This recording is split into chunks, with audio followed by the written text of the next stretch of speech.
Human சைக்கிளில் chapter 12 பார்த்து கொண்டிருக்கின்றோம். இதன் தலைப்பு the office and and limitations of the reason. மனிதனுடைய அறிவு அதனுடைய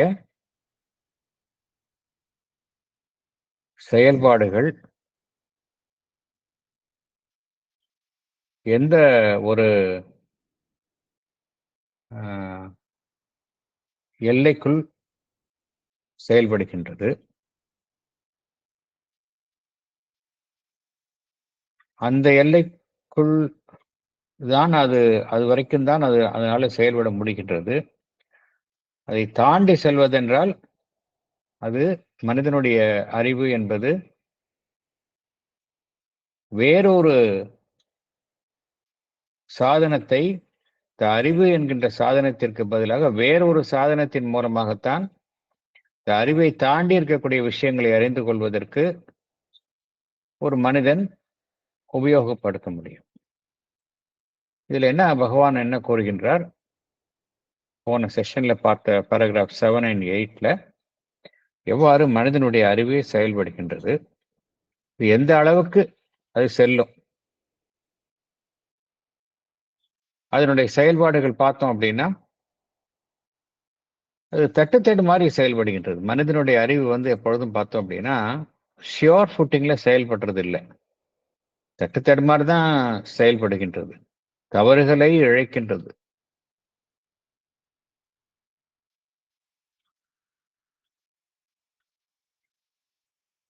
என்னக்கா அது எப்பொழுது இந்த தவறுகள் இழைக்கப்படுகின்றன அப்படின்னா, இந்த அறிவு அப்படிங்கிறது பியோரா இருக்கும் பொழுது அதனுடைய பியூரிட்டியில பார்த்தோம் அப்படின்னா அதை யாரும் கொஸ்டின் பண்ண முடியாது. இந்த ரீசன் ஏன் மிஸ்டேக் பண்ணுது அப்படின்னா பகவான் என்ன சொல்றாரு, ரீசன் நாலேஜ் அப்படிங்கிறது அதோடைய நாலேஜ் அப்படிங்கிறத பியூரிட்டியா இருக்கும் பொழுது நாலேஜ் அப்படிங்கிற ஸ்டேஜ்ல பியூரிட்டியா இருக்கு அப்படிங்கிறார். பட் த மொமெண்ட் அது அந்த நாலேஜை ஒரு லைஃப் சிச்சுவேஷனுக்கு அப்ளை பண்றப்ப அது இட் கமிட்ஸ் ஃபால்ஸ் அப்படிங்கிறார்.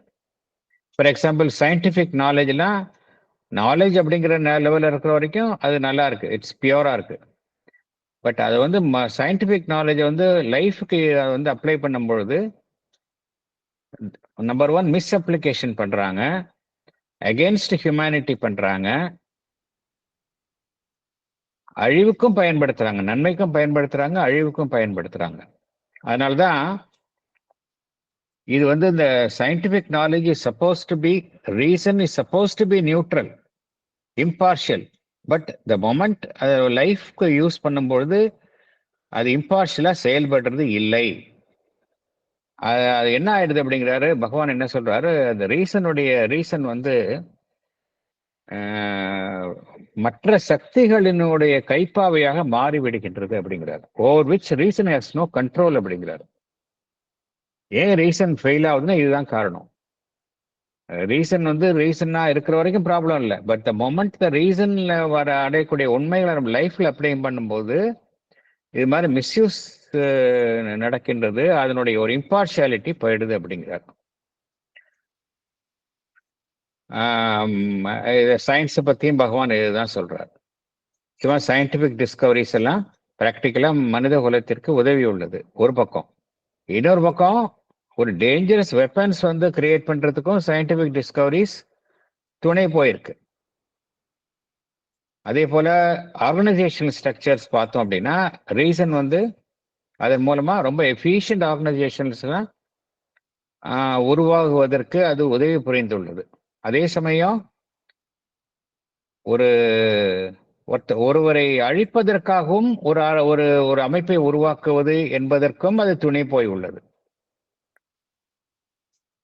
அதே சமயம் ஒரு பக்கம் பார்த்தோம் அப்படின்னா ஒரு மனித குலத்திற்கு எவ்விதமான ஒரு சுயநலம் இல்லாமல் மனித குலத்திற்கு சேவை செய்யணும் அப்படிங்கிற ஒரு நிலையிலும் அது செயல்பட்டு உள்ளது. அதே சமயம் இன்னொரு பக்கம் பார்த்தோம் அப்படின்னா இந்த ஒரு மனிதனுடைய ஈகோயிசம், மனிதனுடைய அந்த பவருக்கும் சக்சஸுக்கும் அதன் மீதான ஒரு ஆசை, இதற்கும் அது துணை போய் உள்ளது. அதான் பகவான் என்ன சொல்றாரு அப்படின்னா, இந்த ரீசன், அறிவு, பியோர் நாலேஜ், சயின்டிபிக் நாலேஜ் இதெல்லாம் வந்து ஒரு புதிய நம்பிக்கை வந்து மனித குலத்திற்கு வழங்கியுள்ளது. அதே சமயம் அப்புறம் இந்த வியாபார அந்த வியாபாரத்தன்மை எல்லாத்துலயும் பார்த்தோம் அப்படின்னா அந்த வியாபார நோக்கை புகுத்துதல். இதை பகவான் மான்ஸ்ட்ரஸ் கமர்ஷியலிசம் அப்படிங்கிறார். ஒரு பக்கம் நம்பிக்கை அது வழங்குது, மறுபக்கம் இந்த கமர்ஷியலிசத்தினால அந்த வியாபார நோக்கினால அதையே நசுக்குகின்றது அப்படிங்கிறார். இது வந்து பகவான் என்ன சொல்றாரு, எல்லா மனிதனுடைய அறிவு சார்ந்த விஷயங்கள்லாம் பார்த்தோம் அப்படின்னா இப்படிதான் செயல்படுது. அது வந்து வாழ்க்கைக்கு வந்து அதை வந்து நம்ம அப்ளை பண்றப்போ அதனுடைய அது பியூரிட்டி வந்து கெட்டு விடுகின்றது அப்படிங்கிறார். அப்புறம் அடுத்தது பகவான் என்ன சொல்றாரு அப்படின்னா,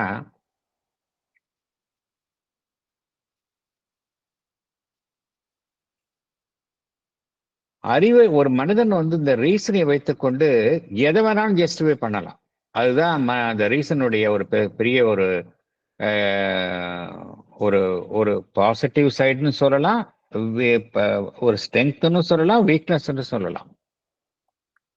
ஒரு மனிதன் வந்து தன்னுடைய அறிவை கொண்டு எனி ஐடியா, ஒரு இல்லை any system of society, any government எதுல வந்து அவனுக்கு அட்டாச்மெண்ட் இருக்கோ அதை வந்து அவனோட அறிவை கொண்டு மிக சாதுரியமாக அவனால வந்து நியாயப்படுத்த முடியும், ஜஸ்டிஃபை பண்ண முடியும். இதுதான் சிறந்தது அப்படின்னு அதை நியாயப்படுத்த முடியும். இது வந்து ஒரு சிஸ்டம், சமுதாய அமைப்பு மாத்திரம் இல்ல, இந்த ஃபீல்ட் ஆஃப் பிலாசபி, தத்துவம், இதுலயும் அப்படித்தான். அந்த அவனுடைய இந்த ரீசன் என்ன செய்கின்றது, தனக்கு சாதகமான கருத்துக்களை எடுத்துக்கொண்டு அதுதான் உண்மை என்று அது விவாதிக்கின்றது. அதே போல மதம் சார்ந்த அமைப்புகளை எடுத்துக்கொண்டால் ஒரு மறைபொருளான மதம் சார்ந்த கோட்பாடுகளையும் அது நியாயப்படுத்துகின்றது. அதே சமயம் இந்த எதையுமே நம்பாமல் இருத்தல், எந்த விதமான இறை சக்தியும் நம்பாமல் இருக்கக்கூடிய அந்த நாத்திக மனப்பான்மை, ஏத்தியிசம், அதையும் அது நியாயப்படுத்துகின்றது.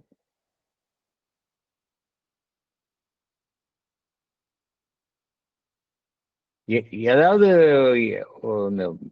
இந்த சமுதாயத்துல பார்த்தோம் அப்படின்னா டிஃப்ரெண்ட் கைண்ட்ஸ் ஆஃப் ஆர்கனைசேஷன்ஸ் இருக்கிறத பார்க்கலாம். அரசியல் அமைப்புகள்ல பார்த்தோம் அப்படின்னா டிஃப்ரெண்ட் கைண்ட்ஸ் இருக்கிறத பார்க்கிறோம். ஒருவரே எல்லா அதிகாரத்தையும் வைத்துக்கொண்டு அரசாங்கத்தை நடத்துவது ஆட்டோக்ரசி, இல்ல ஒரு சிலர் வந்து அதிகாரத்தை தங்கள் கையில் வைத்துக் கொள்வது ஆலிகார்கி, இல்ல ஜனநாயக முறைப்படியில் நாட்டை வழி நடத்துவது, இது டெமோக்ரஸி. அறிவு என்ன செய்யும் பார்த்தீங்கன்னா, அறிவு என்ன செய்யும் என்றால் மிகவும் கெட்டிக்காரத்தனமாக தான் எதை விரும்புகின்றதோ அதை நியாயப்படுத்தும். இதுதான் கரெக்ட் என்று அது நியாயப்படுத்தும். ஒரு பக்கம் பார்த்தோம் அப்படின்னா தனி மனிதனுக்கு வந்து எல்லா விதமான சுதந்திரமும் கொடுக்கணும், இண்டிவிஜுவலிசம் தான் ரொம்ப முக்கியம் அப்படின்னு சொல்லும். இன்னொரு பக்கம் என்ன சொல்லும், இல்ல கம்யூனிசம் தான் முக்கியம், இல்ல ஸ்டேட் சோசியலிசம் தான் முக்கியம்னு அதற்கு சார்பாகவும் மனிதனுடைய அறிவு வந்து மனிதனுடைய அறிவு வந்து அதை நியாயப்படுத்தும். அதாவது it will support any ism. அதுதான் இங்க புரிஞ்சுக்கணும். மனிதனுடைய அறிவு என்ன செய்யும் அப்படின்னா, it can support an any ism. ஒரு பிலாசபியோ சுற்றியோ, ஒரு அரசியல் அமைப்பை சுற்றியோ, ஒரு சோசியல் சிஸ்டமை சுற்றியோ, it will form any ism.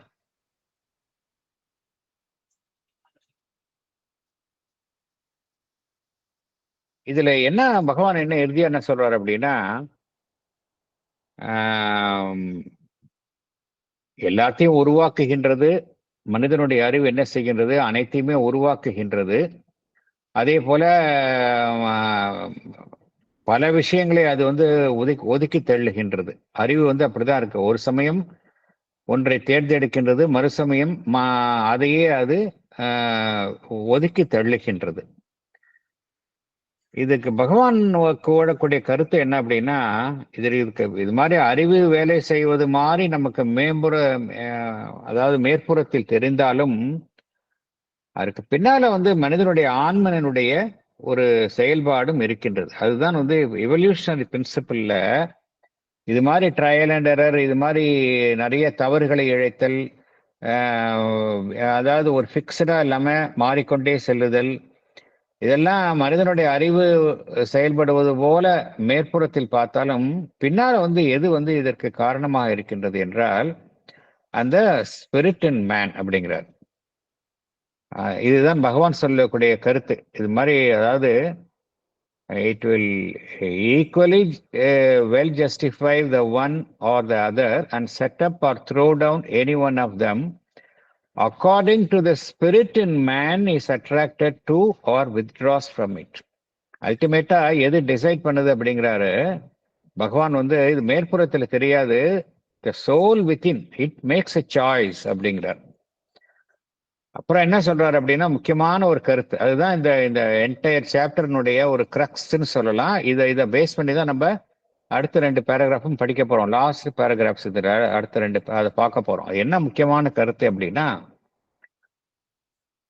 For it is really that which decides. It is எது சொல்றாரு? இட்னா the spirit in man, the soul in man.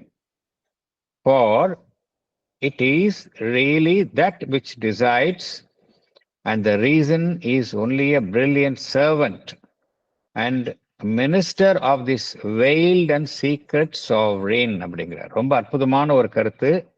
இதுதான் உண்மை. பரிணாம வளர்ச்சியில வெறும் ரீசன் மாத்திரம் ரீசன்ங்கிறது ஒரு அமைப்பு ஏற்படுத்தப்பட்டுள்ளது பரிணாம வளர்ச்சியில். But there is something else which is guiding the evolution.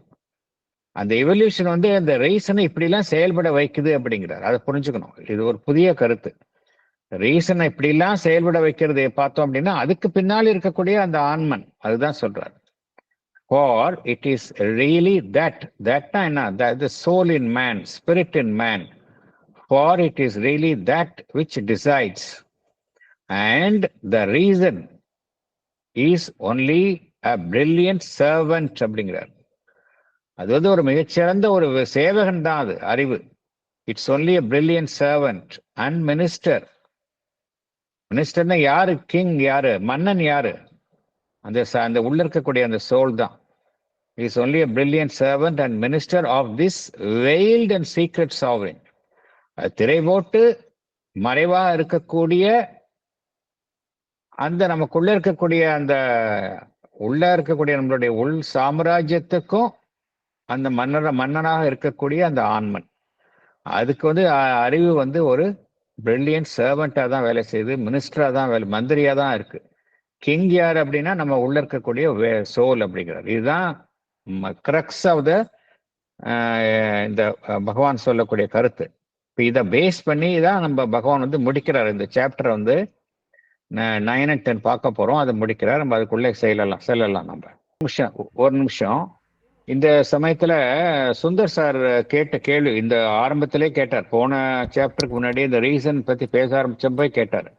ரீசனை பத்தி பகவான் பார்த்தோம் அப்படின்னா, reason as governor of life அப்படிலாம் பார்த்தோம். அதுல ரொம்ப பகவான் ரீசனுக்கு ஒரு ஹையஸ்ட் பிளேஸ் கொடுத்து பேசியிருந்தார். அப்ப பார்த்தோம்போது அந்த கேள்வி வந்தது, ரீசனுக்கு இவ்வளவு முக்கியத்துவம் கொடுக்குறாரு அப்படின்னா what about the psychic being? நமக்கு இந்த சைக்கிக் பீயிங் தானே முக்கியம். ரீசன் ஒரு ஸ்டேஜுக்கு ரீசனை தாண்டி செயல்படக்கூடியதான சைக்கிக் பீயிங். பட் இங்க பகவான் ரீசனுக்கு இவ்வளவு இம்பார்ட்டன்ஸ் கொடுக்குறாரு அப்படிங்கிற ஒரு கேள்வி எழுந்தது. இப்ப அதுக்கு பதிலும் கிடைச்சிருச்சு.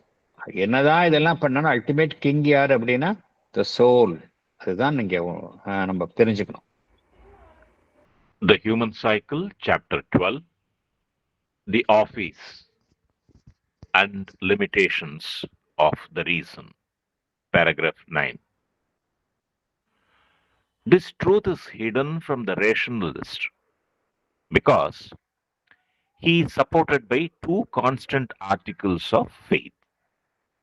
First, that his own reason is right, and the reason of others who differ from him is wrong. And secondly, that whatever may be the present deficiencies of the human intellect, the collective human reason will eventually arrive at purity and be able to found human thought and life securely on a clear rational basis, entirely satisfying to the intelligence. His first article of faith is no doubt the common expression of our egoism and arrogant fallibility, but it is also something more.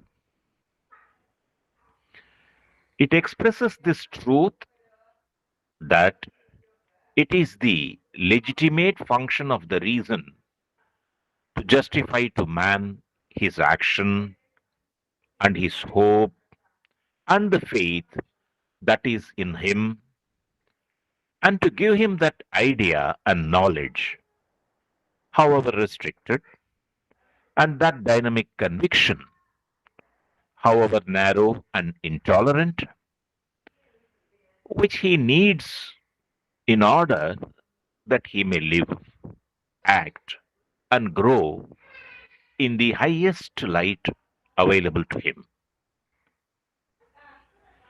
The reason cannot grasp all truth in its embrace because truth is too infinite for it. But still, it does grasp the something of it which we immediately need, and its insufficiency does not detract from the value of its work, but is rather the measure of its value. For man is not intended to grasp the whole truth of his being at once, but to move towards it through a succession of experiences and a constant, though not by any means a perfectly continuous self enlargement. Thank you. Yes, please. Salient points. It is really the spirit in man which decides, and the reason is only a brilliant servant. This truth is hidden from the rationalist because he is supported by two constant articles of faith. First, that his own reason is right and the reason of others who differ from him is wrong. And secondly, that whatever may be the present deficiencies of the human intellect, the collective human reason will eventually arrive at purity. His first article of faith expresses the truth that it is the legitimate function of the reason to justify his action and his hope and the faith that is in him. It is also to give him that idea and knowledge and the dynamic conviction which he needs in order that he may live, act, and grow in the highest light available to him. The reason cannot grasp all truth because truth is too infinite for it, but still it can grasp the something of it for our immediate need. Man is not intended to grasp the whole truth of his being at once, but to move towards it through a constant succession of experiences. நம்ம பார்த்தோம் அல்டிமேட்டா reason வந்து நிறைய விஷயங்கள் எது வேணாலும் reason வந்து கையில் எடுத்துட்டு அதுதான் சரின்னு சொல்லும். நிறைய தட்டு தடுமாறி நிறைய விஷயங்களை அது அறிந்து கொள்ளும். இப்படிதான் பார்த்தோம். அந்த ரீசனுடைய ஒரு வேரிடு ஃபங்க்ஷனா நம்ம பார்த்தோம். என்ன புரிஞ்சுக்கிறோம்? ரீசன் வந்து ஒரு ஸ்திரமா இல்லை அப்படிங்கறது புரிஞ்சுக்கிறோம். இந்த சமயத்துல இந்த விஷயத்த சரின்னு சொல்லும், அப்புறம் அதே ரீசன் என்ன செய்யும், இன்னொரு சமயத்துல இன்னும் வேற ஒரு விஷயத்த சரி இதுதான் கரெக்ட் அப்படின்னு சொல்லும். இதை நம்ம பார்த்தோம். ஆனா இன்னொரு கருத்து நம்ம என்ன பார்த்தோம் அப்படின்னா, இதெல்லாம் இப்படிலாம் இருந்தாலும் கூட இது வேற யாரோ, இதுக்கு அல்டிமேட்டா இதுக்கு மேல வேணும்னு இருக்குது. அதுதான் மனிதனுடைய ஆன்மன். அது ரீசன் இப்படி எல்லாம் செயல்பட்டாலும் கூட இறுதியா எது டிசைட் பண்ணும் அப்படின்னா மனிதனுடைய ஆன்மன். அதுதான் அல்டிமேட்டா it is really the spirit in man which decides and the reason is only a brilliant servant அப்படிங்கிறத பார்த்தோம். அதுதான் உண்மை. மேம்போக்கா நமக்கு தெரிஞ்சாலும் அதுதான் உண்மை. ஆனா இது ஒரு மெட்டீரியலிஸ்ட் கிட்ட போயிட்டோ, இல்ல ஒரு சயின்டிஸ்ட் கிட்ட போயிட்டோ, இல்ல ஒரு ரேஷனலிஸ்ட், அறிவே தாண்டி வேற எதுவுமே இல்லைன்னு நம்புறவங்கள்ட்ட போய் சொன்னா ஒத்துக்க மாட்டாங்க. அது ஏன் ஒத்துக்க மாட்டாங்க அப்படிங்கிறது 2 காரணம் இருக்கு. இந்த அறிவை மாத்திரம் நம்புவர்கள், அதாவது ரேஷனலிசம், அவங்க 2 நம்பிக்கையின் பெயர்ல அவங்க செயல்படுறாங்க. முதல் நம்பிக்கை என்ன? அவங்கள்ட்ட இருக்கிற நம்பிக்கை 2 ஆர்டிகிள்ஸ் ஆஃப் ஃபெய்த் அப்படிங்கிறார் பகவான். 2 கான்ஸ்டன்ட் ஆர்டிகிள்ஸ் ஆஃப் ஃபெய்த் அப்படிங்கிறார். ஃபர்ஸ்ட் என்ன அப்படின்னா, நான் எனக்கு என்னுடைய ரீசனுக்கு எது சரின்னு படுதோ அதுதான் கரெக்ட். என்னுடைய அறிவு சார்ந்த கருத்திலிருந்து யாரெல்லாம் மாறுபடுகின்றார்களோ அது தவறு. இது ஒரு செகண்ட். அந்த ஃபெய்த் என்ன அப்படின்னா, ஒரு ரேஷனலிஸ்டுக்கு அவங்க ரீசன் மாத்திரம்தான் சரி நம்புறவங்க, அவங்களுடைய இது என்ன அப்படின்னா, அவங்க என்ன சொல்றாங்க அப்படின்னா, இப்ப ஹியூமன் இன்டெலெக்ட் இப்ப அறிவு செயல்படுது, அந்த அறிவினுடைய செயல்பாட்டுல குறைபாடுகள் இருக்கு அப்படிங்கிறது உண்மைதான், அதை மறுக்க முடியாது. ஆனா அவங்க என்ன சொல்றாங்க, என்ன நம்புறாங்க அப்படின்னா, கலெக்டிவா பார்க்கும் பொழுது, மனித குலம் அப்படிங்கிற ஒரு ஒட்டுமொத்தமா செயல்பாடை பார்க்கும் பொழுது இவென்ச்சுவலா அது அந்த ஒரு தூய்மையான நிலையை அது எட்டும். அப்புறம் அதனுடைய அதனுடைய பேர்ல அதற்கு மேல அதனுடைய வலிமையான ஒரு அஸ்திவாரத்தின் மேல மனிதனுடைய எண்ணம், வாழ்வு, இதெல்லாம் ஒரு உறுதியான நிலையில் கட்டமைக்கப்படும் அப்படின்னு அவங்க நம்புறாங்க. இந்த 2 விஷயம் நம்புறாங்க. அந்த அறிவை மாத்திரம் நம்புறங்க. நம்பர் 1 என்ன அப்படின்னா,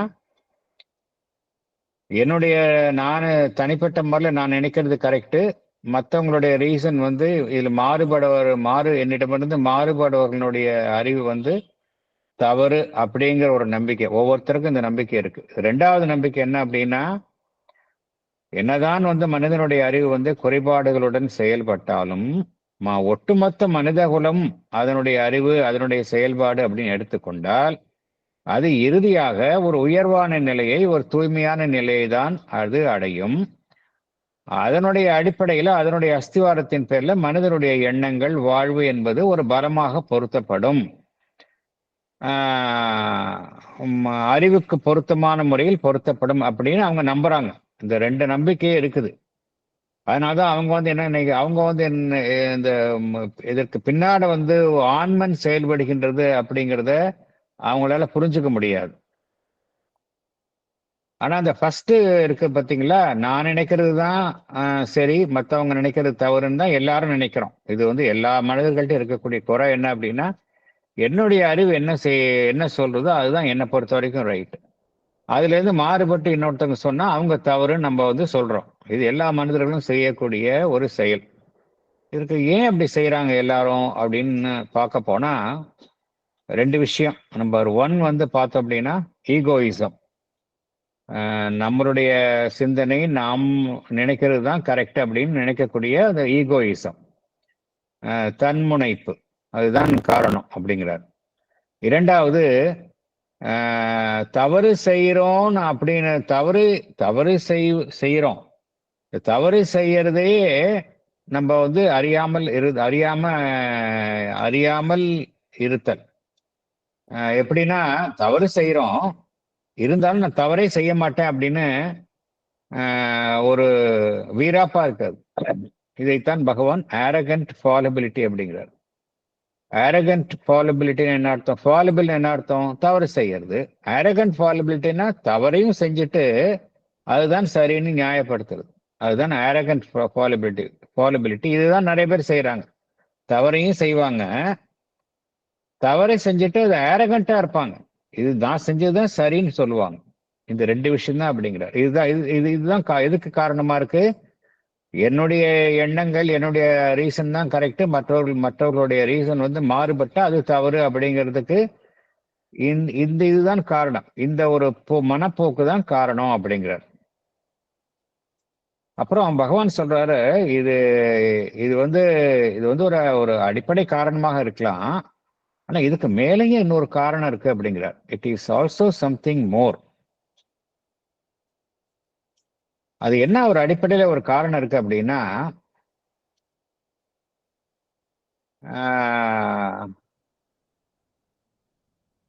மனிதன் வந்து ஏதோ ஒண்ணு நம்பி ஆகணும். மனிதனை எடுத்துக்கொண்டால், எல்லா மனிதர்களையும் எடுத்துக்கொண்டால், அவன் சரியோ தவறோ ஏதோ ஒண்ணு நம்பி ஆகணும். அந்த நம்பிக்கை இல்லை அப்படின்னா அவனால வாழ்வில் செயல்படவே முடியாது. இப்ப நான் ஒரு விஷயம் நினைக்கிறேன், எனக்கு அது சரின்னு படுது.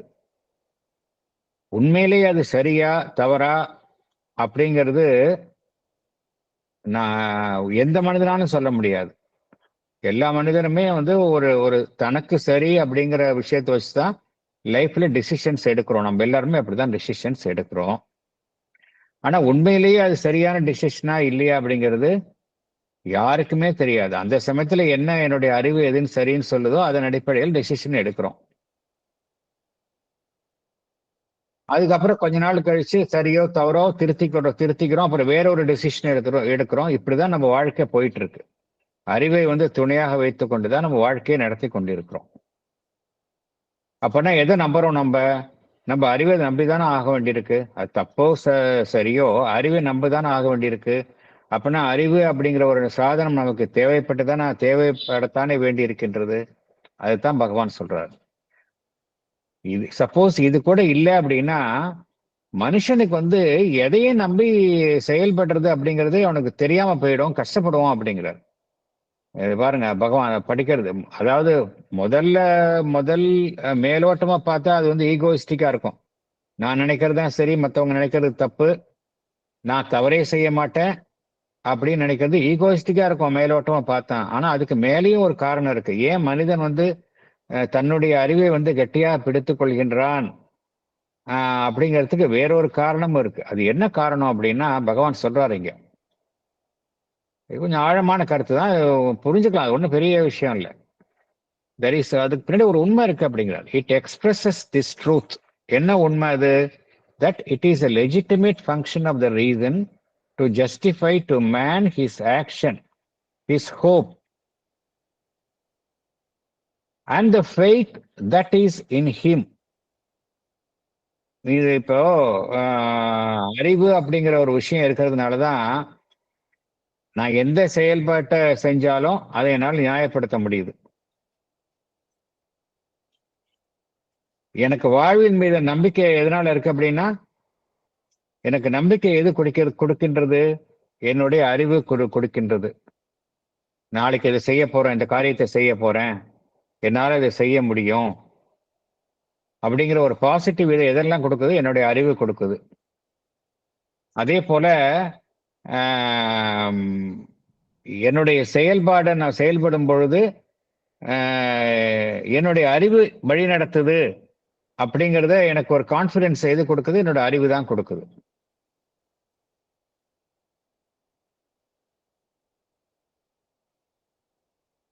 இதனால எனக்கு என்ன கிடைக்குது அப்படின்னா, எனக்கு வந்து ஒரு ஐடியா கிடைக்குது, ஒரு நாலேஜ் கிடைக்குது. என்னுடைய அறிவின் மூலமாக ஒவ்வொரு மனிதருக்கும் அவருக்குள்ளே தோன்றக்கூடிய எண்ணங்கள், அவருக்கு வழங்கப்படும் ஒரு அறிவு. இந்த விஷயத்தை ஒவ்வொரு மனிதனுடைய அறிவும் அவருக்கு வழங்குகின்றது.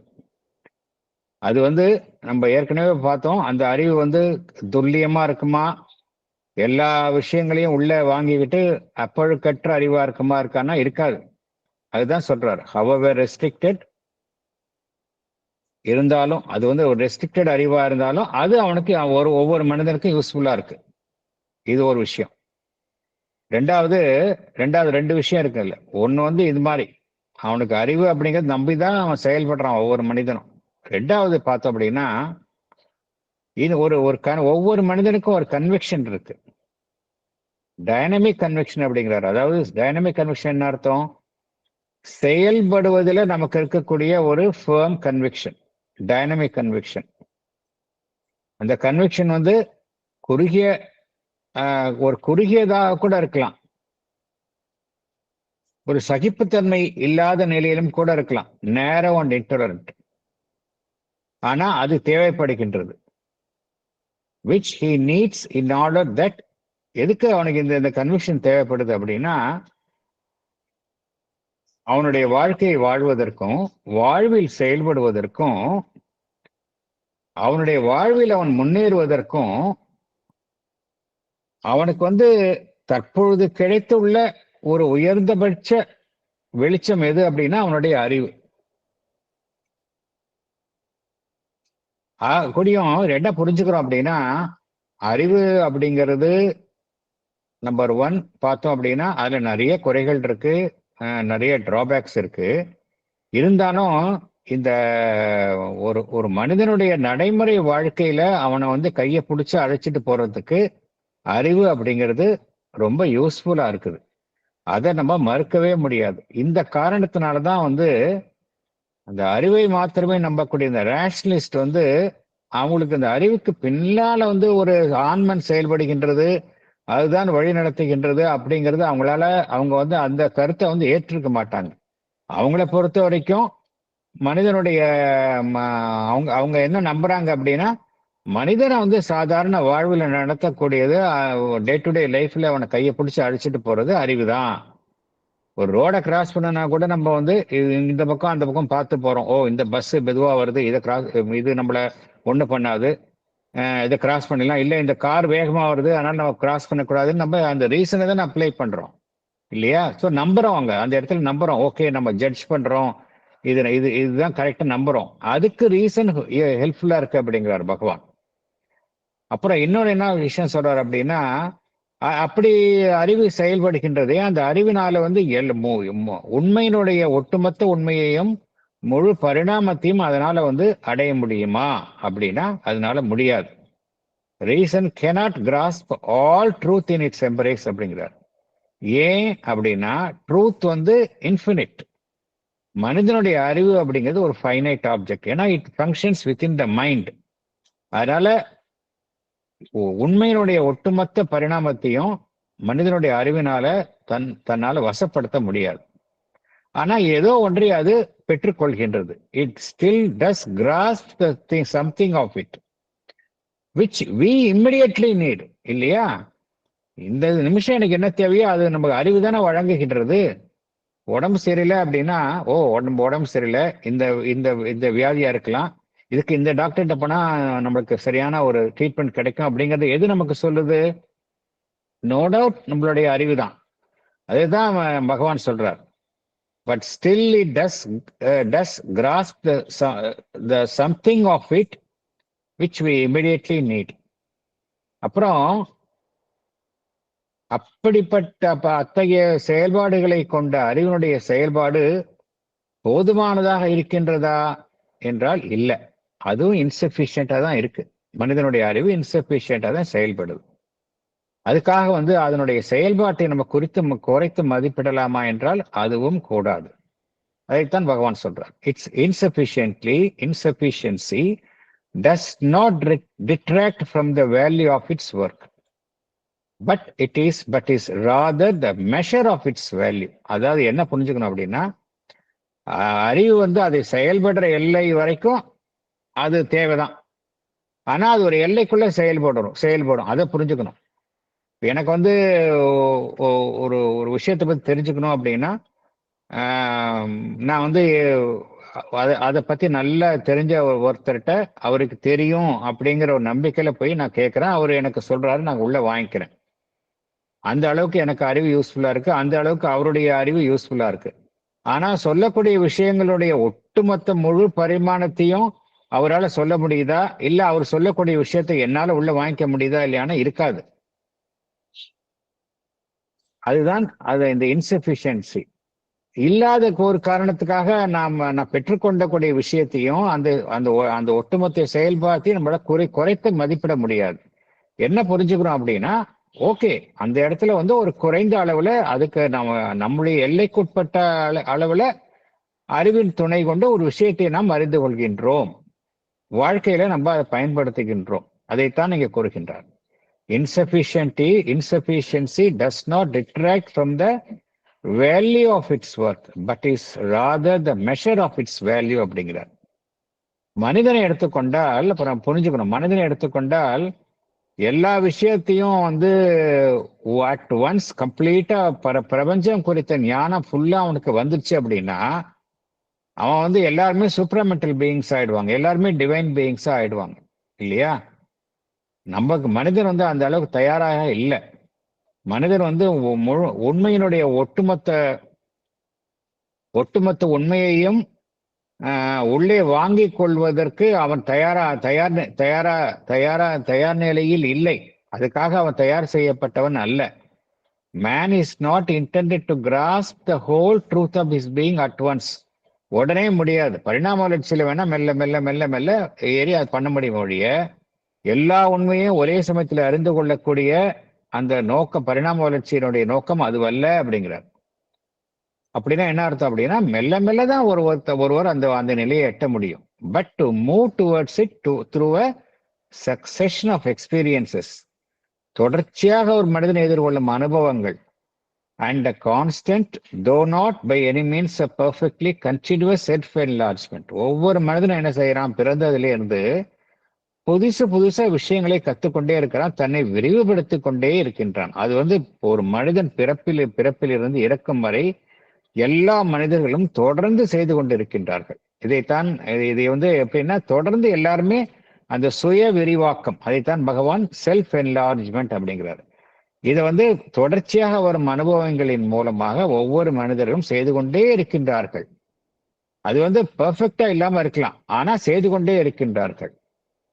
இதுதான் மனிதன் வந்து மனிதனுடைய பரிணாம வளர்ச்சியில ரோல் எப்படி இருக்கு அவனுக்கு. நம்பர் 1, எல்லா உண்மையும் ஒரே சமயத்தில் தெரிஞ்சுக்கணும் அப்படிங்கிறது மனிதனுக்கு தற்பொழுது சாத்தியமில்லை. மெல்ல மெல்லதான் அறிந்து கொள்ளணும். ரெண்டாவது, தொடர்ச்சியான அனுபவங்களின் மூலமாகவும் அவனுடைய தொடர்ச்சியான தன்னை சுய விரிவாக்கத்தின் மூலமாகவும் தான் அவன் மேலே மேலே சென்று கொண்டு இருக்கின்றான். அதனால அதை பார்க்கும் பொழுது மனிதனுடைய அறிவு வந்து உபயோககரமாகத்தான் இருக்கின்றது, ஒரு எல்லைக்குள்ள. அதைத்தான் பகவான் இங்க எக்ஸ்பிளைன் பண்றார். அடுத்ததுக்கு போகும். The first business of reason, then, is to justify and enlighten to him his various experiences and to give him faith and conviction in holding on to his self-enlargings. It justifies to him now that the experience of the moment, the receding light of the past, the half-seen vision of the future, its inconstancy, its divisibility against itself, its power of sustaining opposite views, are the whole secret of its value. It would not do indeed for it to support two conflicting views in the same individual, except at moments of awakening and transition, but in the collective body of men and in the successions of time. That is its whole business.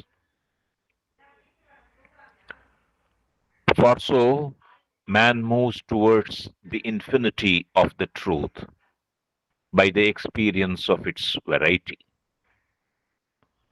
So, his reason helps him to build, change, destroy what he has built, and prepare a new construction in a word to progress, grow, enlarge himself in his self knowledge and world knowledge and their work.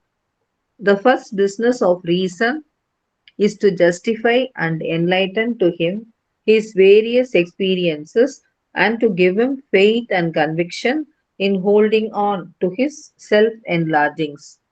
It justifies to him his constantly varying experiences, its inconstancy, its divisibility against itself, its power of sustaining opposite views, are the whole secret of its value. It would not support two conflicting views in the same individual, but it would support them in the collective body of men and in the successions of time. That is its whole business. It is so that man moves towards the infinity of the truth by the experience of its variety. His reason helps him to build, change, destroy what he has built, and prepare a new construction so that he can progress, grow, enlarge himself in his self knowledge and world knowledge. Thank you. ஒவ்வொரு மனிதனுக்கும் ஆஹ், அவனுடைய அறிவு, அவனுடைய அனுபவங்களின் மூலமாக அவனுடைய சுய ஞானத்தை விரிவாக்கம் செய்து கொள்ளுதல். எல்லாருமே வந்து நம்ம எல்லாம் எல்லாருமே வாழ்க்கையில நம்ம எப்படி கத்துக்கிறோம் அப்படின்னா நம்மளுடைய எக்ஸ்பீரியன்ஸஸ் மூலமா தான் கத்துக்கிறோம். பலதரப்பட்ட எக்ஸ்பீரியன்ஸஸ் நம்ம வாழ்க்கையில கிடைக்குது. அதன் மூலமாக நமக்கு கத்துக்கொள்கின்றோம். கத்துக்கொள்வதனால என்ன நடைபெறுகின்றது? நம்ம 10 வருஷம் முன்னாடி இருந்த மாதிரி இப்ப இல்லை. ஏன்னா அனுபவங்கள் நம்மை செம்மைப்படுத்தி உள்ளது. என்ன என்ன என்ன நடைபெறுகின்றது? அனுபவங்களின் மூலமாக நாம் வளர்ந்து கொண்டே செல்கின்றோம். சுய விரிவாக்கம் நடைபெறுகின்றது. இது யார் செய்யறாங்க? நமக்குள்ள யார் செய்யறாங்க? அனுபவங்களை நம்ம எதிர்கொள்றோம். இந்த அனுபவங்களின் மூலமாக பாடங்களை கற்றுக்கொள்கின்றோம். நம்ம அனுபவங்கள் நல்ல அனுபவஸ்தர் நம்ம சொல்றோம். இந்த அனுபவம் நமக்கு ஞானத்தை தருகின்றது. அது யார் தருகின்றார் அப்படின்னா அதுதான் ரீசன். ரீசன் தான் வந்து நமக்கு கிடைக்கிற எக்ஸ்பீரியன்சஸை வைத்து, அனுபவங்களை வைத்துக்கொண்டு நமக்கு வந்து அது நம்மளுடைய புத்திக்கு ஒளி ஊட்டுகின்றது. It is enlightening us. இதுதான் வந்து ஃபர்ஸ்ட் வேலை. அறிவினுடைய முதல் வேலை என்ன அப்படின்னா மனிதனுக்கு கிடைக்கக்கூடிய அனுபவங்களை வைத்துக்கொண்டு அவனை மேலும் மேலும் தன்னை விரிவுபடுத்திக் கொள்வதற்கு உதவுவது. இது ஃபர்ஸ்ட். இதுல ரெண்டாவது, நம்மளுடைய அனுபவங்களின் மூலமாக நம்ம ஒன்றை கற்றுக்கொள்கின்றோம். இந்த அனுபவம் இந்த இந்த இந்த குறிப்பிட்ட அனுபவத்தின் மூலமாக ஒரு உண்மையை கற்றுக்கொள்கின்றோம். கற்றுக்கொண்டு நம்மளுடைய ஃபியூச்சர்ல நமக்கு வந்து நம்ம செயல்படுவதற்கு நமக்கு ஒரு நம்பிக்கை இருக்கின்றது. ஓகே, இந்த அனுபவத்தை நம்ம ஃபேஸ் பண்ணியிருக்கிறோம், திருப்பி இதே மாதிரி ஒரு சுச்சுவேஷன்ல நம்ம இப்படி ஆக்ட் பண்ணா இதுக்கு அது நம்ம சரியா ஆக்ட் பண்ண முடியும் அப்படிங்கிற ஒரு நம்பிக்கை இருக்கு. இந்த நம்பிக்கை யார் தருகின்றார்கள்? எகைன் அவருடைய அறிவுதான், இல்லையா? அந்த அறிவுதான் வந்து மனிதனுக்கு நம்பிக்கையை வழங்குகின்றது. The first business of reason then is to justify and enlighten to him his various experiences and to give him faith and conviction in holding on to his self-enlargings. நம்ம நினைக்கிறது சரி அப்படிங்கிறது நம்பிக்கை வேணும், இல்லையா? நம்பிக்கை இல்லை அப்படின்னா மனிதன் எதையுமே பிடிச்சிக்க முடியாது. நோ டவுட் நம்ம டிவைன் ஃபெய்த் இருக்கு, அதெல்லாம் இருக்கு. பட் ஆரம்பத்திலேருந்து நமக்கு கூடவே இருக்கு அப்படின்னா அந்த ரீசன் தான். எகைன் எல்லாத்துக்கும் பின்னாடியும் அந்த சோல் நம்மளை கைட் பண்ணதுங்கிறது நமக்கு தெரியல, ஆனா உண்மை. பட் அப்பேரண்டா நமக்கு எதோ கைட் பண்ற மாதிரி, எது கைட் பண்ணுது? நமக்கு ரீசன். இது வந்து முக்கியமான பாயிண்ட். அது ரீசன் தான் நமக்கு வந்து அப்பேரண்டா கைட் பண்ணுது. உள்ளுக்குள்ள இருந்து இந்த ஆன்மன் கைட் பண்ணாலும் அப்பேரண்டா கைட் பண்றது நம்மளுடைய ரீசன் தான். நமக்கு ஒரு நம்பிக்கை தருகின்றது. ஒரு சமயம் பார்த்தோம் அப்படின்னா இந்த சமயத்துல ஒரு அனுபவத்தை நாம் எதிர்கொள்கிறோம். இந்த ஒரு கணத்துல ஒரு அனுபவத்தை எதிர்கொள்கின்றோம். அந்த அனுபவத்தின் மூலமாக என்ன செய்யறோம், இதுதான் சரி அப்படின்னு நம்ம முடிவு பண்றோம். வேற ஒரு சமயத்துல என்ன செய்யறோம், நம்ம எடுத்துக்கொண்ட முடிவை நம்ம மாற்றுகின்றோம். இது இப்ப இந்த இது இது இப்போ இன்னொரு சமயம் வேறொன்று அப்படின்னு நம்ம அந்த மாறுதல் செய்து கொண்டே இருக்கின்றோம். நியாயப்படுத்துகிறோம், நம்ம காரியத்தை நம்ம நியாயப்படுத்துகின்றோம். ஒன்று இதுல இதுல எப்படின்னா, அந்த 3 விஷயங்கள் இதுல 3 கம்போனன்ட் இன்வால்வ் ஆகுது. என்ன அப்படின்னா, ஒண்ணு இந்த கணத்துல என்ன எனக்கு எக்ஸ்பீரியன்ஸ் நடக்குதோ அதன் அடிப்படையில நான் ஒன்றை சரி என்று சொல்கின்றேன். அது இந்த கணத்துல நடக்கக்கூடிய ஒரு எக்ஸ்பீரியன்ஸ். அப்புறம் என்னுடைய கடந்த காலத்துல நான் அடைந்த அனுபவங்கள், அதனுடைய வேக் மெமரிஸ், அதுவும் எனக்கு பார்த்தோம் அப்படின்னா எனக்கு சில விஷயங்கள் குறித்த அந்த அறிவை எனக்கு தருகின்றது. அதையும் நான் எடுத்துக்கொள்கின்றேன். அப்புறம் எதிர்காலம் குறித்த என்னுடைய விஷன், அந்த விஷன் பார்த்தோம் அப்படின்னா எந்த மனிதருக்கும் ஃபுல் விஷன் கிடையாது. எதிர்காலத்தில் நம்ம எப்படி இருக்க போறோங்கிறது யாருக்குமே தெரியாது. இருந்தாலும் ஏதோ ஒன்றை நினைத்து நம்ம திட்டமிடுகின்றோம். ஏதோ ஒரு அரைகுறையான பார்வையை வைத்துக்கொண்டு திட்டமிடுகின்றோம். சோ இதன் அடிப்படையில் தான் நம்ம ஒன்றை நியாயப்படுத்துகின்றோம். இது சரி தவறு அப்படிங்கிறது எதை அடிப்படையில் நியாயப்படுத்துகின்றோம் என்றால், நம்மளுடைய இந்த கணத்தில் அடையக்கூடிய அனுபவங்கள், நம்மளுடைய கடந்த காலத்துல நம்ம அடைந்த ஞானம், எதிர்காலத்துல நம்மளுடைய பார்வை, எதிர்காலம் குறித்த நம்முடைய அரைகுறையான பார்வை, இதை வைத்துக் கொண்டுதான் பார்த்தோம் அப்படின்னா மனிதனுடைய அறிவு என்ன செய்கின்றது, ஒன்றை நியாயப்படுத்துகின்றது. இது இப்போ இந்த விஷயம், அப்புறம் இன்னொரு விஷயம் அப்படின்னு நியாயப்படுத்து. மனிதனுடைய அறிவு நியாயப்படுத்துகின்றது. இதுல என்ன பார்க்கிறோம் மெயினா, ஒரே மாதிரியே நம்ம டிசிஷன் எடுக்கிறோமா, ஒரே மாதிரி சிந்திக்கிறோமா, ஒரே மாதிரிதான் ஒரு விஷயத்தை நம்ம தேர்ந்தெடுக்கிறோமா அப்படின்னா கிடையாது. நம்ம 5 வருடங்களுக்கு முன்னாடி நம்ம வாழ்க்கையில் நம்மளுக்கு எதெல்லாம் ப்ரிஃபரன்ஸா இருந்ததோ, எதையெல்லாம் சரின்னு சொன்னோமோ, அதெல்லாம் இப்போ கம்ப்ளீட்டா மாறி இருக்கும். அட்லீஸ்ட் பாதியாவது மாறி இருக்கும். அப்படின்னா என்ன பார்க்கிறோம், நம்ம ஒரு இன்கான்ஸ்டன்சி பார்க்கிறோம். ஒரு ஒரு கான்ஸ்டன்டான தொடர்ச்சி. இந்த தொடர்ச்சி இல்லாத நிலையே நம்ம வாழ்வில் நம்மளுடைய ஒரு தேர்வுகள்லயே ஒரு தொடர்ச்சி இல்லாத தன்மையை நம்ம பார்க்கிறோம். இன்கான்ஸ்டன்சி எல்லார் லைஃப்லயும் பார்க்கிறோம். அது அப்புறம் நாம் எடுத்த முடிவையே நாம் சரி இல்லை என்று நாமே நினைக்கின்றோம், நாமே எடுக்கின்றோம். ஒன்னும் அந்த சமயத்துல என்னுடைய அறிவு சரியா செயல்படல. அதனால நான் எதன் அடிப்படையில என்னுடைய அறிவு அந்த சமயத்துல செயல்பட்டதோ அது சரியில்லை அப்படின்னு நாமே சொல்கின்றோம். அதுவும் நம்ம அந்த அறிவு தான் சொல்லுது. அதுதான் பகவான் சொல்றார், it's divisibility against it self. நம்முடைய அறிவே சொல்லுது, நீ அந்த சமயத்துல நீ செயல்பட்ட, அது சரியில்லை, இப்ப வேற மாதிரி செயல்படு அப்படின்னு நமக்கு அட்வைஸ் பண்ணுது அறிவு. அதுதான் தன்னுடைய முடிவையே அது முடிவுக்கு எதிராகவே அது வேறொரு முடிவை தேர்ந்தெடுக்கின்றது. Its divisibility against itself. அப்புறம் its power of sustaining positive opposite views. ஒரு ஆச்சரியமான விஷயம் நம்ம லைஃப்ல பார்த்தோம் அப்படின்னா, ஒரு காலகட்டத்திற்கு முன்னாடி ஒரு விஷயத்தை நம்ம விஷயம் குறித்த நம்முடைய பார்வையில ரொம்ப கெட்டியா பிடிச்சிட்டு இருப்போம். இதுதான் சரி, இதுதான் தர்மம், இதுதான் இன்னைக்கு கரெக்ட் அப்படின்னு நம்ம ஒரு கண்ணோட்டத்தை நம்ம எடுத்திருப்போம். அது மேல ரொம்ப ஸ்ட்ராங்கா ஆர்கியூ பண்ணுவோம். அதுக்கப்புறம் கொஞ்ச நாள் கழிச்சு பார்த்தோம் அப்படின்னா அதற்கு முற்றிலும் எதிரான ஒரு கண்ணோட்டத்தை நாம் சரி என்று கூறுவோம். அதுவும் நம்ம அறிவு தான் செய்யுது. ஸோ இந்த அறிவினுடைய செயல்பாட்டுல 3 விஷயங்களை பார்க்கிறோம். நம்பர் 1 தொடர்ச்சியின்மை, இன்கான்ஸ்டன்சி. அப்புறம் டிவிசிபிலிட்டி, தன்னுடைய செயல்பாடுகளிலேயே வேறுபட்டு இருத்தல், டிவிசிபிலிட்டி. மூன்றாவது, எதிரெதிரான நிலைகளை, கண்ணோட்டத்தை எடுத்துக்கொள்ளுதல். இதுதான் பார்த்தோம் அப்படின்னா அந்த அறிவினுடைய செயல்பாட்டுல இருக்கக்கூடிய ஒரு ஒரு ஒரு அதனுடைய மதிப்புல எது அதனுடைய மறைந்துள்ள உண்மை என்ன அப்படின்னா இந்த விஷயங்கள் தான்.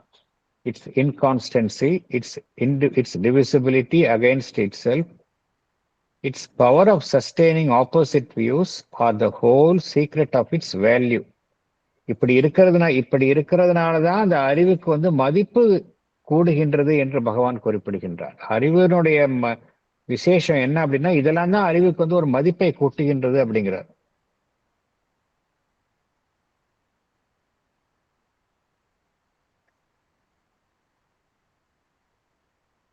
அப்புறம் இன்னொரு சொல்றாரு, அப்படியே இருந்தாலும்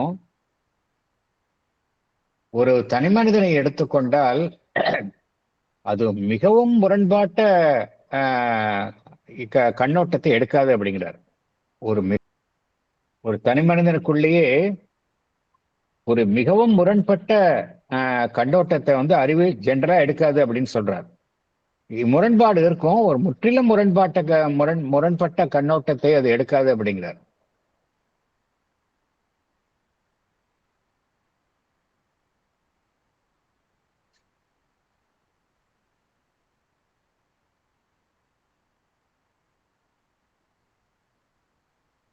It would not do indeed for it to support two conflicting views in the same individual அப்படிங்கிறார்.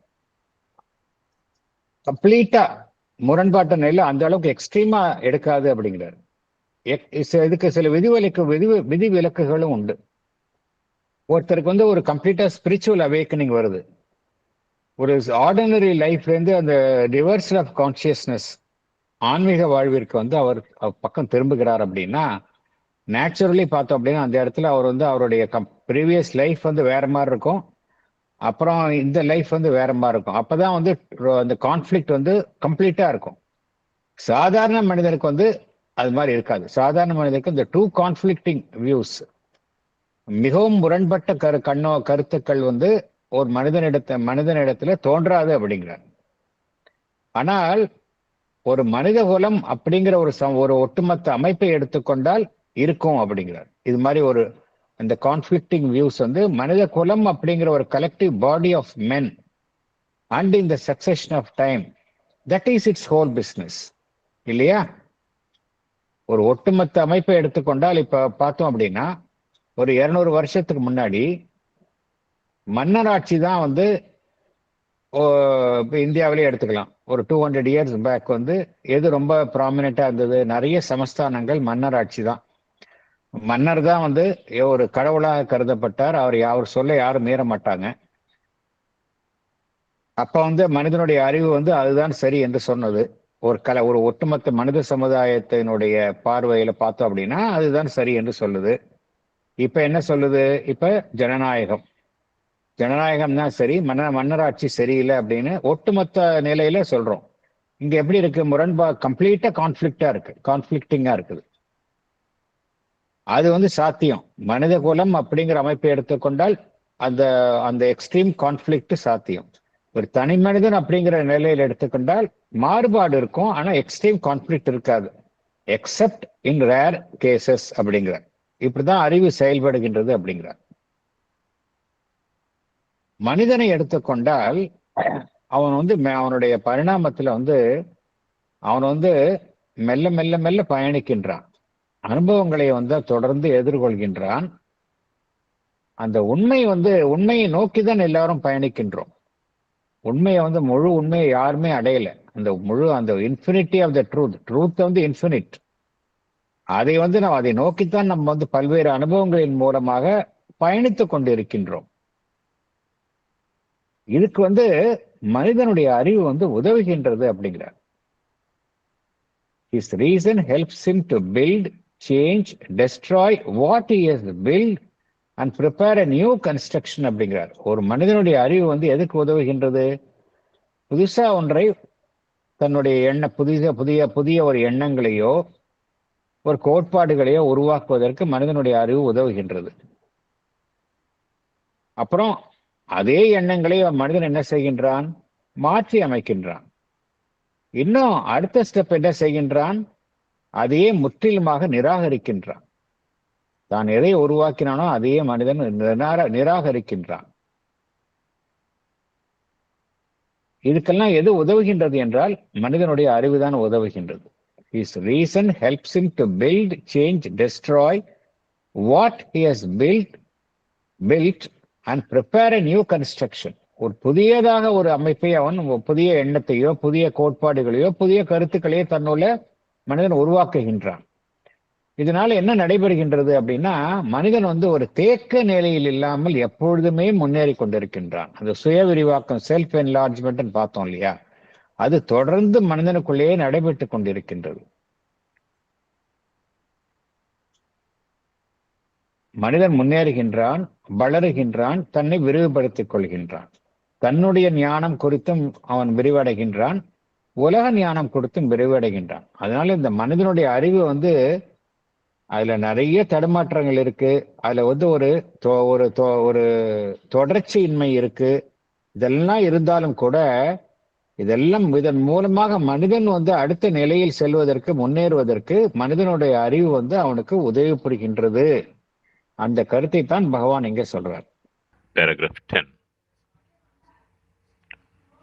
The second article of faith of the believer in reason is also an error, and yet contains a truth.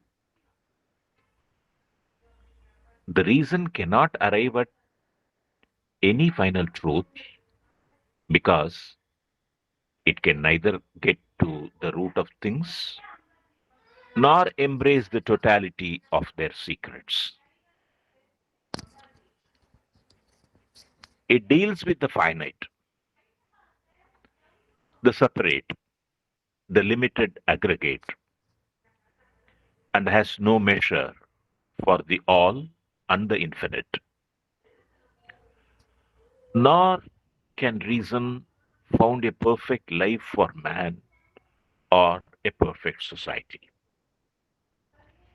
A purely rational human life would be a life balked and deprived of its most powerful dynamic sources.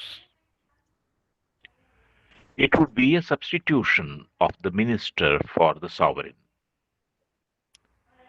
A purely rational society could not come into being, and if it could be born, either could not live or would sterilize and petrify human existence. The root powers of human life, its intimate causes, are below irrational and they are above supra-rational. Salient points. The second article of faith of the believer in reason is also an error and yet contains a truth. The reason cannot arrive at any final truth because it can neither get to the root of things nor embrace the totality of their secrets. It deals with the finite and has no measure for the all and the infinite. Nor can reason establish a perfect life for man or a perfect society. A purely rational human life would be a frustrated life and deprived of its most powerful dynamic sources. A purely rational society is not possible. If it could happen, either it could not live or would sterilize and deaden human existence. The root powers of human life, its intimate causes are below irrational and they are above supra-rational. மனிதனுக்கு அந்த rationalist அவங்க ரெண்டு நம்பிக்கையின் அடிப்படையில செயல்படுறாங்க அப்படிங்கிறத பார்த்தோம். முதல் நம்பிக்கை என்ன அப்படின்னா, அவங்களுடைய ஓன் ரீசன் தான் கரெக்டு, மற்றவங்களுடைய ரீசன் முரண்படுகின்ற கருத்துக்கள் ரீசன் சரியில்லை அப்படிங்கிற ஒரு நம்பிக்கை. அந்த ஒரு இது ஒரு ஆர்டிக்கிள் ஆஃப் ஃபெய்த்தில் செயல்படுறாங்க அப்படிங்கிறத நம்ம பார்த்தோம். அப்புறம் இரண்டாவது நம்பிக்கை என்ன அப்படின்னா, என்னதான் டெஃபிஷியன்சிஸ் வந்து ஹியூமன் இன்டெலெக்ட்ல இருந்தாலும் கலெக்டிவ் ரீசன், ஹியூமன் ரீசன் வந்து இவென்ச்சுவலி விட் அரைவ் அட் பியூரிட்டி. அது வந்து மனிதனுடைய எண்ணங்கள் வாழ்வு அமைவதற்கு ஒரு வலிமையான ஒரு அடிப்படையை, ஒரு கட்டுமானத்தை, அஸ்திவாரத்தை உருவாக்கும் அப்படிங்கிறது ரெண்டாவது நம்பிக்கை. இங்க பகவான் வந்து என்ன சொல்றாரு அப்படின்னா, இங்க அது நம்ம இந்த ரெண்டாவது நம்பிக்கை பார்த்தோமே, இந்த செகண்ட் ஆர்டிகிள் ஆஃப் ஃபெய்த், அதாவது ஒட்டுமொத்த சமுதாயம் வந்து சரியான வழியில தான் போகும் அப்படிங்கிற, இறுதியா சரியான ஒரு உண்மையை தான் சென்று அடையும் அப்படிங்கிற நம்பிக்கை. ஒட்டுமொத்த மனித குலத்தை எடுத்துக்கொண்டார். இதுல என்ன இருக்கு அப்படின்னா, ஒரு பக்கமும் பிழையும் இருக்கு, இந்த ஒரு அணுகுமுறையில பிழையும் இருக்கு, உண்மையும் இருக்கு அப்படிங்கிறார். ஏன் அப்படின்னா, என்ன பிழை அப்படின்னா, அறிவினால வந்து ஃபைனல் ட்ரூத்துக்கு அரைவ் பண்ண முடியாது. அது என்னதான் முயன்றாலும் ஃபைனலா அதுதான் பிழை. ஃபைனலா அறிவினால வந்து it cannot arrive at any final truth. ஏன் அடைய முடியாது அப்படின்னா, ஒரு விஷயம், அறிவினால வந்து அனைத்தினுடைய மூலத்திற்கு செல்ல முடியாது. மூலம் வந்து டிவைன், எல்லாத்தினுடைய மூலம் எங்க இருக்கு? Divine origin. அதுக்கு அறிவு செல்ல முடியாது. அப்புறம் அறிவு வந்து பகுதியாக தான் விஷயங்களை அணுகும். டோட்டாலிட்டி ஆஃப் பர்செப்ஷன் அறிவுக்கு கிடையாது. அதனாலதான் வந்து அறிவினால வந்து என்ன புரிஞ்சுக்கிறோம் நம்ம, ஃபைனலா வந்து ட்ரூத்துக்கு, இறுதியான உண்மையை வந்து அறிவினால எட்ட முடியாது அப்படிங்கிறத புரிஞ்சுக்கிறோம். மனிதனுடைய அறிவு எப்படி செயல்படுது? நம்ம யானையும் குருடர்களும் அந்த கதை படிச்சிருக்கோம். அதே மாதிரிதான் செயல்படுது. எல்லாத்தையும் எல்லைக்குட்பட்ட விஷயங்கள், வடிவத்திற்குட்பட்ட விஷயங்களை தான் அறிவு வந்து கையாளுகின்றது. அதனாலதான் வந்து அதனுடைய அறிவு வந்து ஒரு எல்லைக்குட்பட்ட, ஒரு லிமிட்டடா தான் இருக்கு. ஒட்டுமொத்த ஞானம், ஒட்டுமொத்த அறிவு அப்படிங்கிறது, ஒட்டுமொத்த நாலேஜ் அப்படிங்கிறது அறிவை பொறுத்த வரைக்கும் கிடையாது. இது வந்து மனிதனுடைய அறிவினுடைய தன்மையை பொறுத்து, அது அறிவு, அதன் மூலமாக எட்டக்கூடிய நாலேஜ், அதனுடைய தன்மை. ஒரு மனிதனுடைய அறிவை வைத்துக்கொண்டு அவனுடைய வாழ்வு, ஒரு பூரணமான வாழ்வையோ சமுதாயத்தையோ அமைக்க முடியுமா அப்படின்னா அதுவும் முடியாது. பெர்ஃபெக்ட் லைஃபோ பெர்ஃபெக்ட் சொசைட்டியோ அறிவை வைத்துக்கொண்டு முடியாது. ஏன் முடியாது அப்படிங்கிறதுக்கு காரணம் சொல்றார். ஏன் முடியாது? அறிவை வைத்துக்கொண்டு பெர்ஃபெக்ட் லைஃப் முடியுமா? பெர்ஃபெக்ட் சொசைட்டி, அறிவு தான் அங்க, வேற எதுவுமே கிடையாது அப்படிங்கிறத வச்சுக்கிட்டு பண்ண முடியுமா அப்படின்னா அதுவும் முடியாது அப்படிங்கிறார் பகவான். அது காரணம் சொல்றார் பகவான். ஏன் முடியாது அப்படின்னா, a purely rational human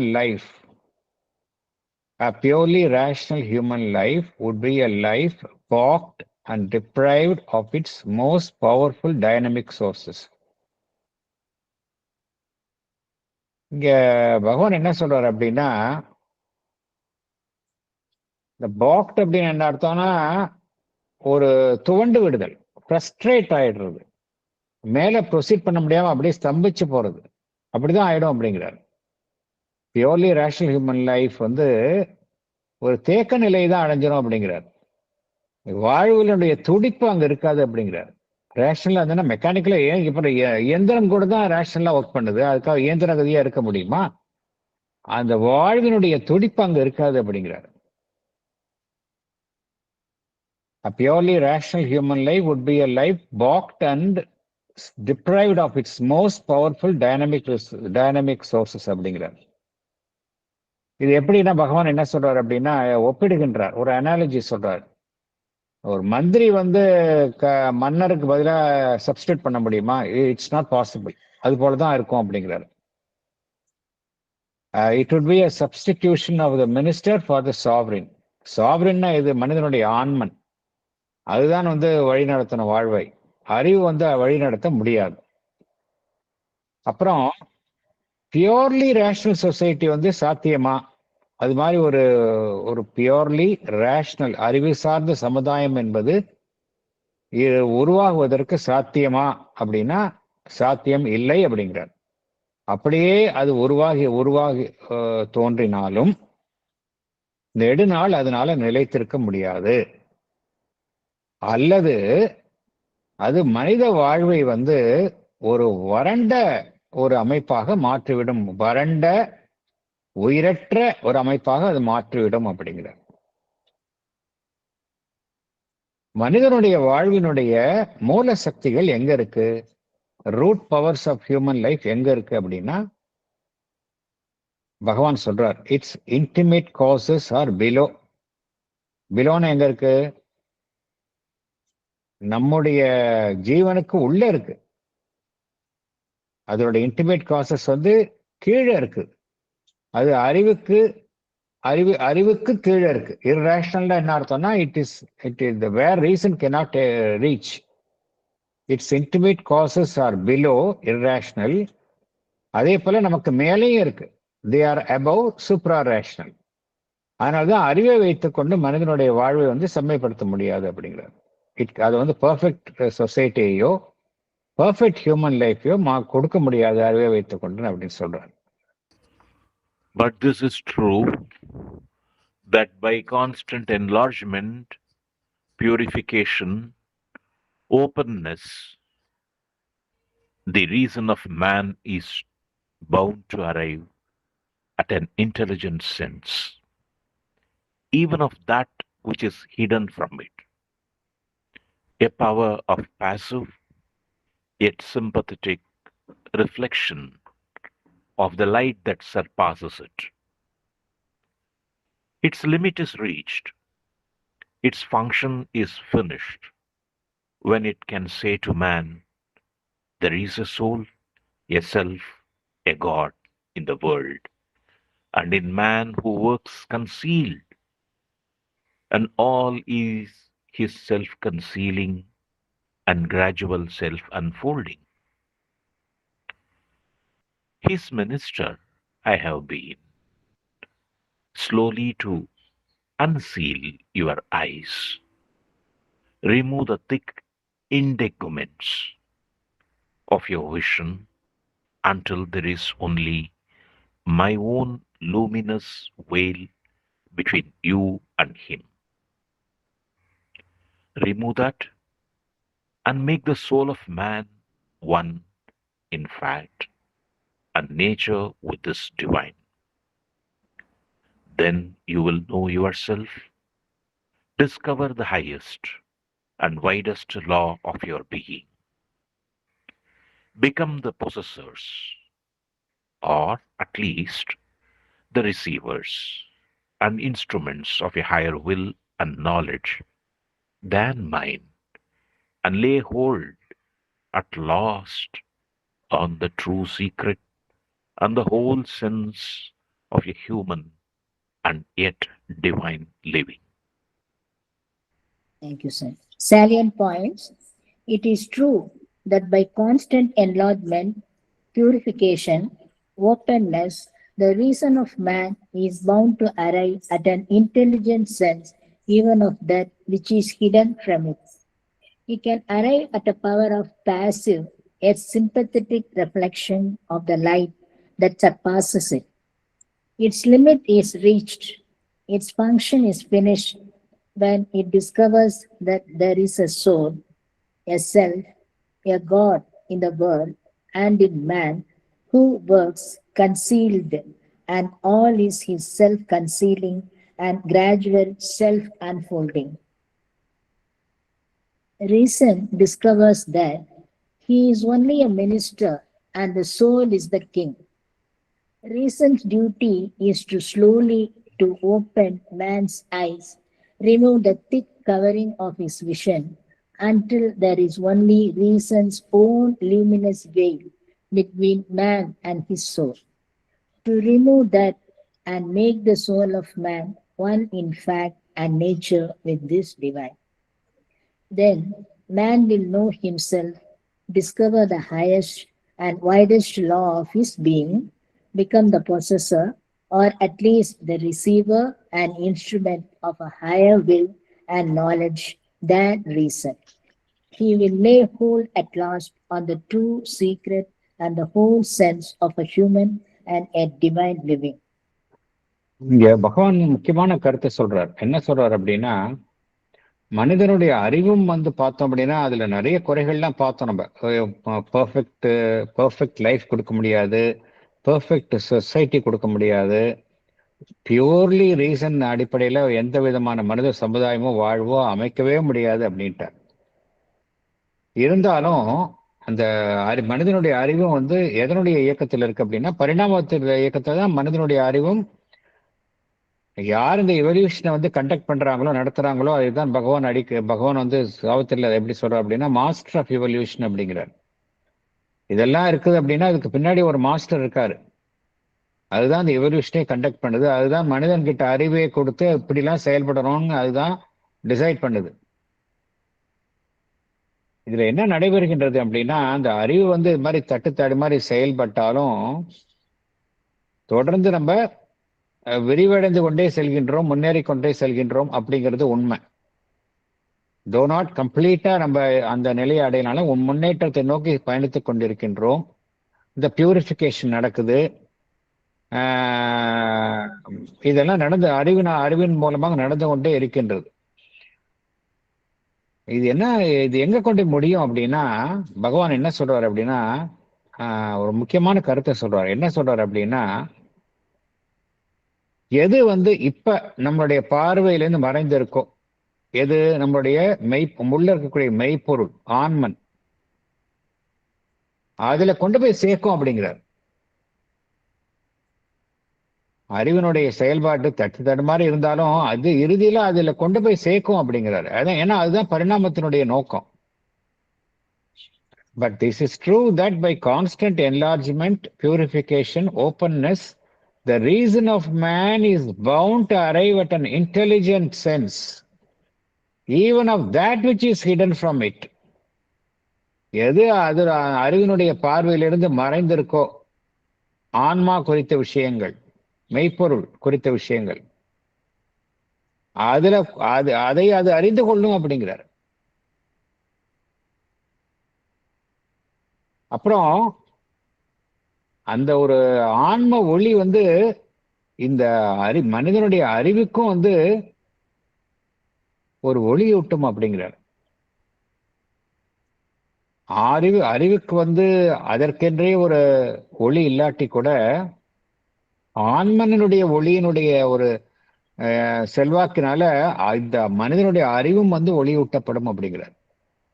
Arrive at an intelligent sense even of that which is hidden from it, a power of passive yet sympathetic reflection of the light. அதனுடைய பிரதிபலிப்பு இங்க இருக்கும் அப்படிங்கிறார். ஆன்ம ஒளியினுடைய பிரதிபலிப்பு அறிவினிடம் காணப்படும் அப்படிங்கிறார். A power of passive yet sympathetic reflection of the light that surpasses it. அறிவினுடைய வேலை ஒரு காலகட்டத்துல சொல்லலாம், இந்த அறிவினுடைய வேலை முடிந்து விட்டது, அதனுடைய செயல்பாடு முடிந்து விட்டது அப்படிங்கிற நிலைமை வர்றப்போ அறிவே சொல்லும் அப்படிங்கிறார். என்ன சொல்லும்? அறிவு எப்போ அது புரிந்து கொள்கின்றதோ, ஓகே இதோட என்னுடைய வேலை முடிஞ்சிடுச்சு, நான் என்னுடைய எல்லையை அடைந்து விட்டேன், இதுக்கு மேல என்னால் போக முடியாது, என்னுடைய வேலை முடிந்து விட்டது அப்படின்னு அறிவு எப்பொழுது உணர்கின்றதோ, உணர்ந்து கொள்கின்றதோ, அப்ப அது என்ன சொல்லும் என்றால், மனிதனே உனக்குள்ள ஒரு ஆன்மன் இருக்கு, ஒரு பரம்பொருள் இருக்கின்றது இந்த உலகத்துல, அது மனிதனுள்ளும் இருக்கின்றது, அது மறைந்து செயல்படுகின்றது, உலகத்தில் காணப்படும் அனைத்துமே அவனுடைய சுய வெளிப்பாடுதான், எல்லாமே மெல்ல மெல்ல வெளிப்படுகின்றது என்கின்ற கருத்தை அறிவு மனிதனுக்கு புகட்டும் அப்படிங்கிறார். மேலும் அறிவு என்ன சொல்லும் அப்படின்னா, நான் வெறும் மந்திரி தான், மன்னர் யார் அப்படின்னா அந்த ஆன்மன் தான், his minister I have been, slowly to unseal your eyes. எதுக்காக நான் இருக்கிறேன் அப்படின்னா, மனிதனுடைய கண்கள் மூடி இருக்கு, அது திறக்கிறேன் நான். எந்த விஷயங்கள்லாம் எந்த விஷயங்கள் உன் கண்ணை மறைக்கின்றதோ அதை நான் திறக்கின்றேன்.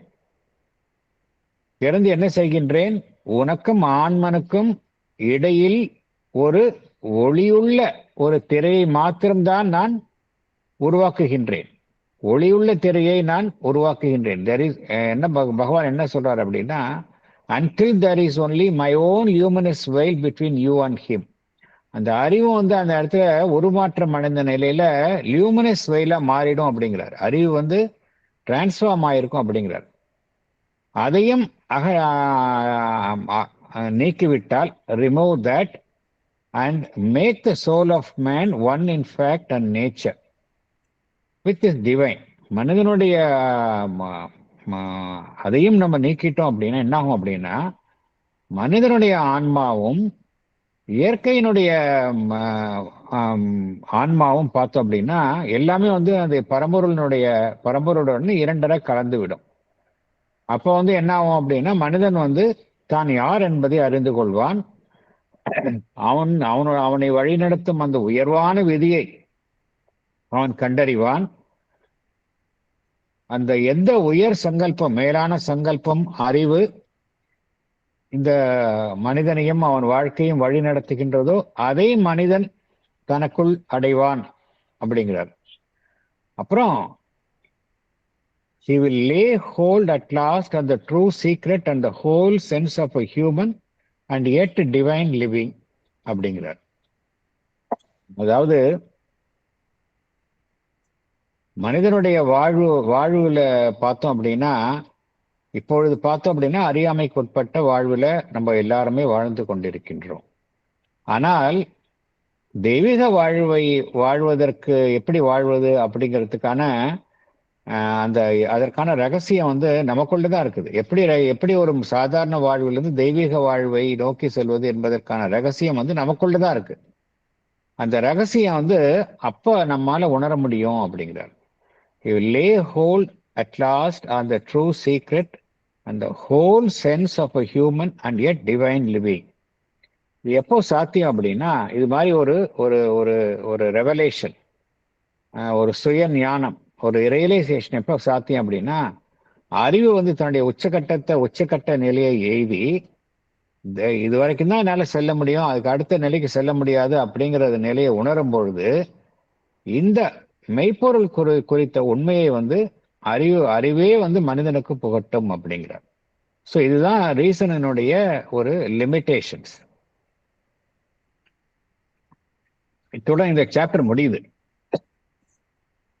த office and limitation of the reason அப்படிங்கிறது இதோட முடியுது. அடுத்தது சாப்டர் 13 ரீசன் அண்ட்